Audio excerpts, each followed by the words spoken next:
खुलुमबाय बड'लेण्ड इंखं टेलिभिजन स्टुडिय'आव आं ललिता गयारी दिनै मोनाबिलिनि गाहाय रादाबफोराव दं। धनसिरि दैमानि सायाव गोदानै आरसीसी दालांनि अन्थाइ खुन्थियाखौ गिबि मन्थ्रिया गायसनबाय। आब्दुल खालेकआ असमिया नंगौना नङा सन्देह दं बुंदों दिगन्त कलिता। हिमन्त बिश्व शर्माया हारियारि बाथ्रा बुंनायनि महाराजा बुंदों आब्दुल खालेक। बुहुमनि थामथि दोहोनिसिन सुबुं महरै गौतम आदानि। गसाइगाव सराइबिलाव गंसे नखरखौ दायना साजिना गाग्लोबदों।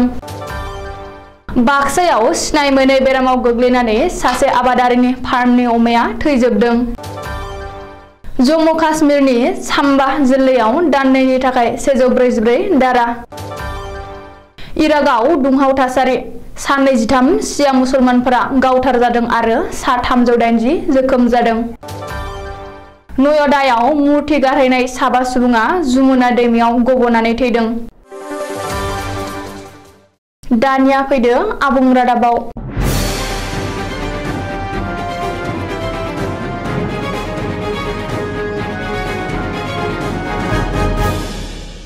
उदालगुरि जिल्लानि रायजो राजाफोरनि गोलाव समनि मोनसे दाबिया सुफुंजानायनि लामायाव।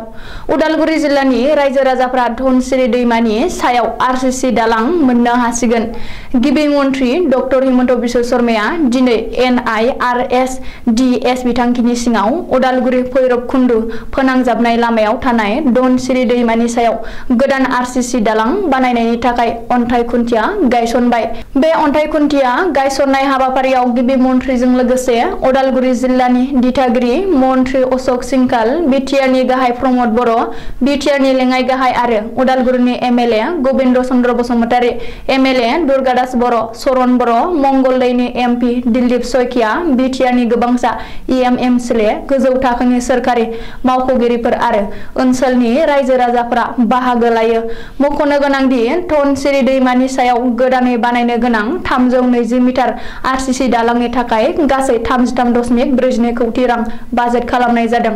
उदालगुरि भैरबकुन्दु फोनांजाबनाय लामायाव थानाय धनसिरि दैमानि सायाव गोदानै बानायनो लानाय दालांआ आबुं जानायनि उनाव ओनसोलनि रायजो राजाफोरनि थाखाय फोनांजाब राहाखौ साबसिन खालामगोन।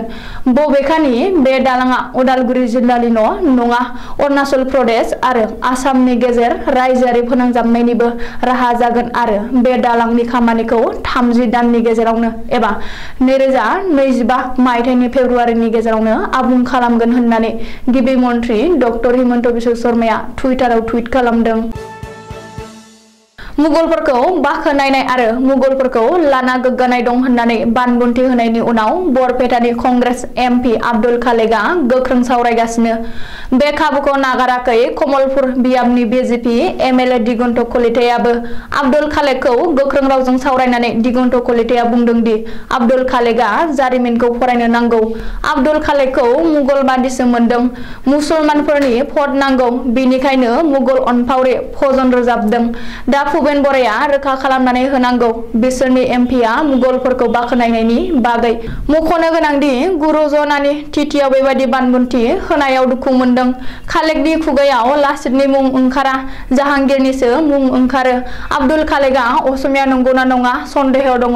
आब्दुल खालेकखौ DNA टेस्ट खालामनांगौ। बबेखानि फैगौ 2024 मायथाइनि लकसभा बिसायख'थियाव बरपेटा लकसभायाव BJP दोलोआनो देरहागोन होननानैबो दाबि खालामदों कमलपुरनि MLA आब्दुल खालेकआ। गिबि मन्थ्रि डक्टर हिमन्त बिश्व शर्माया हारियारि बाथ्रा बुंनायनि सासे महाराजा। बे बाथ्राखौ बुंदों बरपेटा लकसभानि MP आब्दुल खालेकआ। गिबि मन्थ्रि डक्टर हिमन्त बिश्व शर्माया हारियारि बाथ्रा बुंनायनि महाराजा होननानै MP आब्दुल खालेकआ बुंदों दि हिमन्त बिश्व शर्माया माब्रै हिन्दु मुसलमान खालामनो हायो बेनि बागैल' सानबाय थायो। आंहा मुसलमान एबा हिन्दु हारियारि साननाय गैया। आं मुगल जोलैनिबो नङा। मुगलफोरा भारतनि जारिमिनाव एंगारजायै अंग। गुबुन फारसे कमल मंगलपुरनि एमएलए दिगन्त कलिताया आब्दुल खालेकआ असमिया नंगौना नङा सन्देह दं बिखौ DNA खालामनांगौ होननानै बानबुंथि होनायनि सायावबो आब्दुल खालेकआ फिननाय होनांगौ बुंदों दि गुफुर सुबुंफोरखौसो DNA टेस्ट खालामनांगौ कृष्ण बरननि गासैबो सुबुंफोरानो भारतनि थागिबि आंनि DNA आव भारतारि दं भारतनि हानिफ्राय आब्दुल खालेकखौ रावबो फोजोबस्रांनो हाया आं चेलेन्ज होदों दिगन्त कलिताया बिथा गैयै बाथ्रा बुंदों होननानैबो आब्दुल खालेकआ बुंदों मुख'नो गोनांदि बरपेटानि MP आब्दुल खालेकआ मुगलफोरखौ लाना गोग्गानाय दं होननानै बानबुंथि होनायनि उननिफ्रायनो रायजोआव गोख्रों राजखान्थियारि बार बारफुगासिनो दं। बुहुमनि दोहोनिसिन सुबुंफोरनि फारिलाइनि 3 नम्बराव भारतनि मुंदांखा गौतम आदानी आदानी ग्रुपनि गाहाय गौतम आदानीआ बुहुमनि 3थि दोहोनिसिन सुबुं महरै जायगा आवग्रिबाय ब्लुमबार्ग बिलियनारनि रिपर्ट बादिब्ला लुइस फुइटन चिफ बेनार आर्नल्डखौ फेजेननानै आदानीआ बुहुमनि गेजेराव 3थि दोहोनिसिन सुबुं जाबाय बेजों लोगोसे एसिया हादरमानि गेजेरावनो दोहोनिसिन सुबुंफोरनि जौसिनाव सौहैबाय मख'नो गोनांदि बे समाव गौतम आदानीआ एसिया हादरमानि दोहोनिसिन आरो बुहुमनि गेजेराव 3थि दोहोनिसिन सुबुं जाबाय गौतम आदानीनि गोजौआव सानैल' सुबुं दं जाय आदानीनिख्रुइ दोहोनिसिन बिसोर सानै सुबुङानो जादों जेफ बेजस आरो एलन मास्क ब्लुमबार्ग बिलियनारनि रिपर्ट बादिब्ला 60 बोसोर बैसोनि बिजनेस टाइकुन गौतम आदानीनि गासै सम्पथिया बे समाव $137 बिलियन बे फारिलाइनि जौसिन मासियाव दं $251 बिलियन सम्पथिजों एलन मास्क आरो नैथि मासियाव $153 बिलियन सम्पथिजों जेफ बेजसआ दं।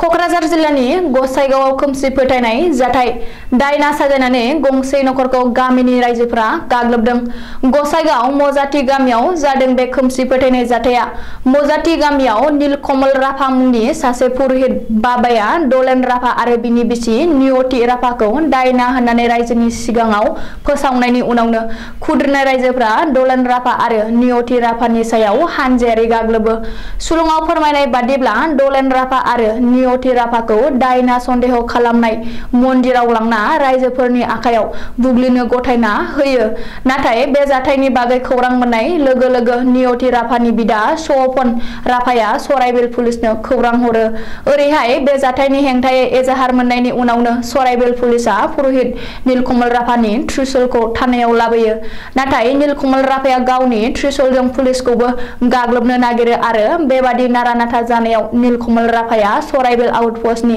बिबानगिरि मानिक देनि खसाबनि नेप्लेटखौ बोख्लाबनानै लाखियो बबेखानि जायगानि रायजो राजाफोरनि गोख्रों हेंथा खालामनायनि थाखाय पुलिसआ नीलकमल राभाखौ हमनानै लाबोनो हायाखैब्लाबो नीलकमलनि त्रिशूलखौ थानायाव लाबोयो ओरैहाय दिनै फुङावनो मजाति गामि रायजो राजाफ्रा पुलिसनिफ्राय त्रिशूलखौ लांफिननो थानाखौ बेंखनानै दुंखाव थासारि खालामफैयो बबेखानि बे जाथाया माबोरै आरो बबेनिफ्राय जाजेनदों बेखौ पुलिसआ नायबिजिरगासिनो होननानै मिथिनो हादों।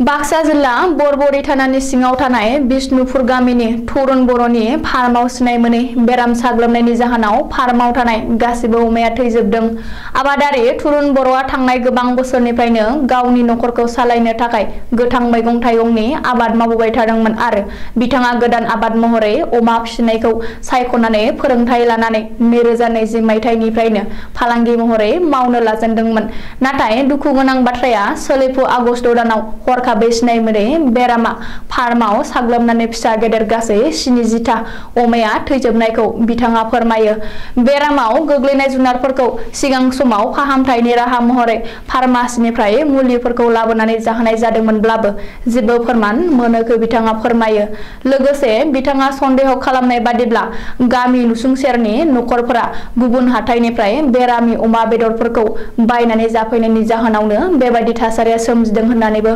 फोरमायो मख'जाथावदि बिथाङा फार्मनि अमाया थैजोबनायाव गासै खमैबो 6 लाखसो रां खहा जाजोबनायखौ मिथिनो होयो गुबुननिफ्राय सुदाव रां दाहार लानानै सोरखारनि गरसेबो अनसुंथाइ मोनालासे फार्म खालामनाय थरुन बर'आ गासैबो अमाया थैजोबनायाव दायो गोबां जिंगायाव गोग्लैनानै गोसो बायनायखौ नुनो मोनदों। गोबां हानजानि गले गले बन्द एबा हरताल फोसावबाय थानायनि थाखाय जम्मु आरो काश्मीरनि साम्बा जिल्लायाव अखाफोर दाननायनि थाखाय जिल्ला बेंगिरिया भारतीय दंड बिधि एबा CRPC धारा 144 फोसावबाय। समबारखालिनिफ्राय जागायजेननानै अखाफोर दाननायसिम बे बिथोना सोलिबाय थागोन होननानै साम्बा जिल्लानि जिल्ला बेंगिरि अनुराधा गुप्ताया मिथिहोदों। बे दारा बायदियैब्ला रावबो सुबुङा दाबसे जायगायाव थुबुर जानो हानाय नङा। साब्रैनि बारा सुबुङा जयै थानो हानाय नङा। फैगौ समाव दुंहाव थासारि फैनो हागौ होननानै जिल्ला बेंगिरि अनुराधा गुप्ताया बे 144 दारा होनाय जादों होननानै जिल्ला बेंगिरि अनुराधा गुप्ताया मिथिहोदों। इराकनि राजथावनि बागदादआव मुक्तादा अल सादारनि मुंनि मोनसे शिया मुसलमान हानजाया गावसोरनि समान मोनथायखौ सोरखारनाव दाबिनानै मोनसे सुबुं गौमा खुंनानै हानजा सुरनाय समाव इराक सोरखारनिफ्राय पुलिस बायखिफ्रा मोखां नायाजासे जानला मानला गुलि गावनाय जायगायावनो सा 23 शिया मुसलमानफोरनि जिउ खहा जायो आरो सा 380 सुबुङा जोखोम जादों। सुलुङाव फोरमायनाय बादिब्ला बागदाद एबा इराकआव शिया मुसलमानफोरा नैथि थाखोनि नोगोरारि महरै गनायजायो एबा सानजायो। सुन्नी मुसलमानफोर आरो शिया मुसलमानफोरनि सोलिनाय फोथायनायफ्रा गासैबो गोरोबलाया। बेखायनो गावजों गावनो धोरोमखौ लानानैबो इरान आरो इराकआव सैलायि जाबाय थायो। दिल्लीजों नांजाबनाय उत्तर प्रदेशनि नयडायाव कृष्णनि गोजाम मुर्तिखौ जमुना दैमायाव गारहैनो थांनानै दैमायाव गबोना गासै 7 सुबुङा थैनो गोनां जादों। नयडा पुलिसनि सुलुङाव फोरमायनाय बादिब्ला थैनाय 7 सुबुङा 16 निफ्राय 20 बोसोर बैसोनि जोब। बिसोर गासैबो गंसे गामिनि थागिबि। ग्रेटार नयडानि सलापुर गामिनिफ्राय जमुना दैमायाव कृष्णनि गोजाम मुर्तिखौ जेब्ला डाइरेक्ट दिल्ली नयडा फ्लाइअभारनि गाहायाव ओंखारनानै जमुना दैमायाव मुर्तिखौ फासायहरनो थाखाय ओंखारनायावनो बे जाथाया जानो मोनदों। आथिखालाव पुलिसआ गासैनिबो गोथै देहाखौ बोखांनानै पस्टमर्टेमनि थाखाय सफदारजंग हस्पिटालाव दैथायहरबाय होननानै मिथिहोदों। दिनै मोनाबिलिनि रादाबा एसेनोसै। गोजोन्थों।